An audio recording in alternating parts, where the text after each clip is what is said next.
गरीब बांस के पकोड़े वाली पार्ट 2।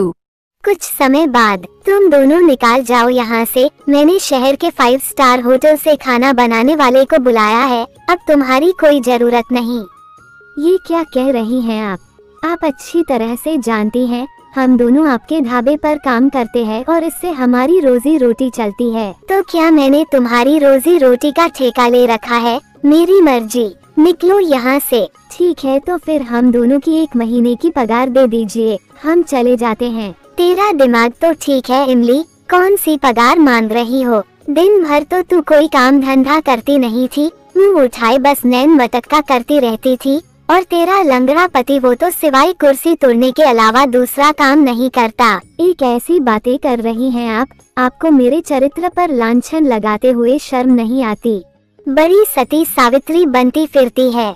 मेरा मुंह मत खुलवा, अगर बोलना शुरू करूंगी तो तेरे कानों से धुआं निकलने लगेगा। चल निकल यहाँ से। वो दोनों बेचारे दुखी मन से घर पर आ जाते हैं तो उन दोनों को अपने घर के बाहर उनका बेटा दिखता है।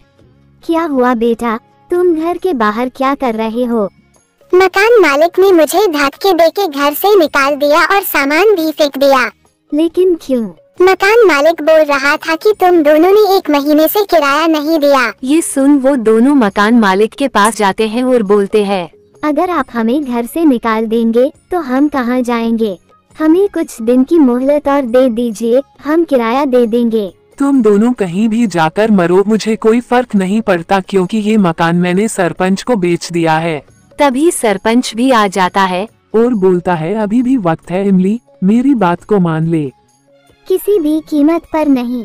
बूढ़े, मैं भूखी मर जाऊंगी लेकिन तुम्हारी बात नहीं मानूंगी। अब मैं भी अपना ढाबा खोलूंगी और तुझे और तेरे चमचों को सबक सिखाऊंगी। इमली की कोई मदद नहीं करता। अंत में इमली और उसका परिवार थक हार कर जंगलों में चले जाते हैं। तभी मदन बोलता है, इमली तुमने सरपंच को ढाबा खोलने का चैलेंज तो दे दिया, पर अब क्या हमारे पास तो ना घर है, ना जमीन, ना ही पैसे, और ना ही मैं तुम्हारी इतनी मदद कर पा रहा। अगर मैं अपाहिज नहीं होता तो आज ये दिन हमें नहीं देखना पड़ता। ये कैसी बात कर रहे हो जी? आप और हमारा बेटा तो मेरी ताकत है, तभी तो मैं सरपंच जैसे कमीने का सामना कर पा रही हूँ। मुझे एक इंसान पर भरोसा है, वो जरूर हमारी मदद करेगी। हम कल ही उनके पास जाएंगे और मदद मांगेंगे। अगले दिन वो उस औरत के पास जाते हैं और उसे सारी बात बताते हैं। वो औरत इमली की माँ की सहेली होती है। वो बोलती है, बेटी उस सरपंच ने तुम्हारे साथ गलत किया है, तुम उस जरूर सबक सिखाना। गांव में मेरी जमीन है, उस पर अपना ढाबा खोलना और मैं तुम्हें ऐसी चीज बनाना सिखाऊंगी जैसे तुम्हारा ढाबा भी खूब चलेगा।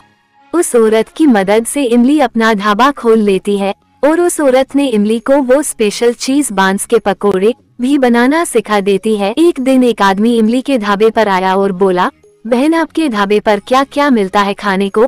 इमली कहती है, भैया जी हमारे ढाबे पर आपको सादा खाना मिल जाएगा और साथ में हमारे ढाबे के स्पेशल बांस के पकोड़े भी मिल जाएंगे। ये सुन वो आदमी बोलता है, बांस के पकोड़े, इनके बारे में तो मैंने कभी नहीं सुना, चलो यही ला दीजिए। वो आदमी बांस के पकोड़े खाता है, उसे यह इतने अच्छे लगते हैं कि वो बहुत सारे पैक करवा लेता है। कुछ ही दिनों में इमली के ढाबे पर लोगों की भीड़ लगने लगती है बांस के पकोड़े खाने को। ये बात जब सरपंच को पता लगती है तो वो रानी के ढाबे पर जाता है और रानी से कहता है, मैंने इमली को ये सोचकर निकलवाया था कि वो मजबूर होकर मेरे पास आ जाएगी, मगर उसके तो यहाँ से जाते ही वो तो कहाँ से कहाँ पहुँच गई।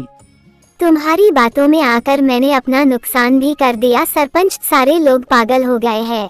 जिसे देखो वो इमली के बांस पकौड़े की तारीफ करता रहता है। मेरे ढाबे पर तो लोगों का आना ही कम हो गया।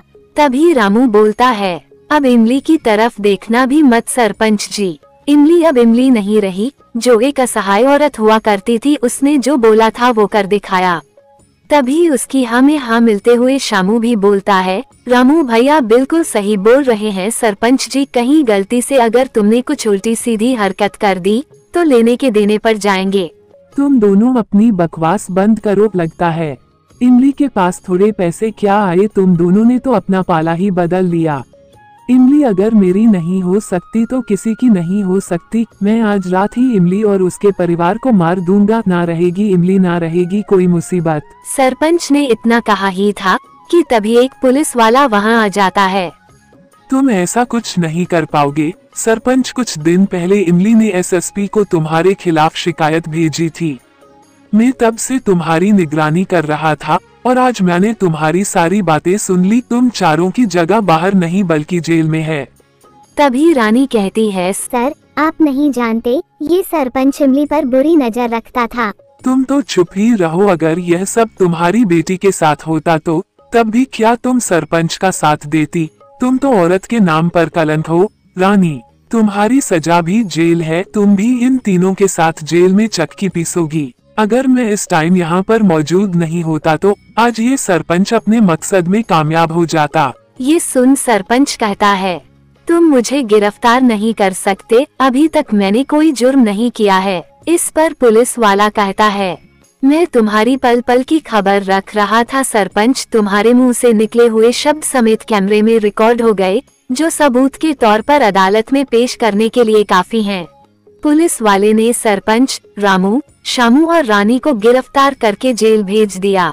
इसके बाद इमली और उसका परिवार खुशी खुशी रहने लग जाते हैं।